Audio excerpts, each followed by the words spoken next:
That's not it. Hakuna chaja. Masu. Ni surprise sana ni. Surprise. Ni friend kweli before. Yeah. Ni friend kweli before. Ngati Josi.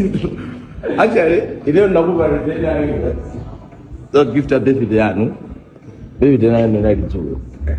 So far nakanizola rate kuli na ile ngapengana rate.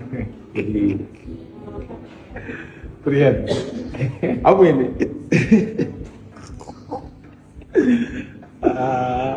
Ngoma ngaze ngobuya bro. Serious. Novanda kwenu iPhone 17. Mimi nenda kando kusunga hii sina tatizo kupiga. Maana ngono kuji. Ndio kwa leo sivyo kufanya. Dama yenda kando kusungira uri na kuti nzabeza yani kwa rate. Mimi mapanga jala jino. Walimu wanga ino muzo mimi makubezani.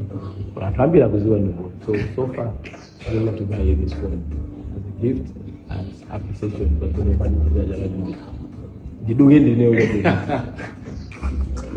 Kuza na rate. Ndio ndio ndio ndio ndio ndio kwa maana accept this gift from me. Kuza ndio rate. Ndio mandigalira siti kwa ila. Iyo kalandirani. Iyo kalandirani. Yabona Ndiduke ndileo. Oni ya big man ndakula. Ndiduke ndileo. Ngalize chibona Bwana. Kama za serious. On God. Mungu sana. Thank you so much for changing my life. You guys are so much just so well. Mimi naomba sikile friend Awe kuza na rate. Ayo tu kupiga. Awe na ambazo kuna phone yeye. Ndio bazodi fa phone hivi. Kusikana leo mwa tumanga mwoni. Kama azizi iPhone 17.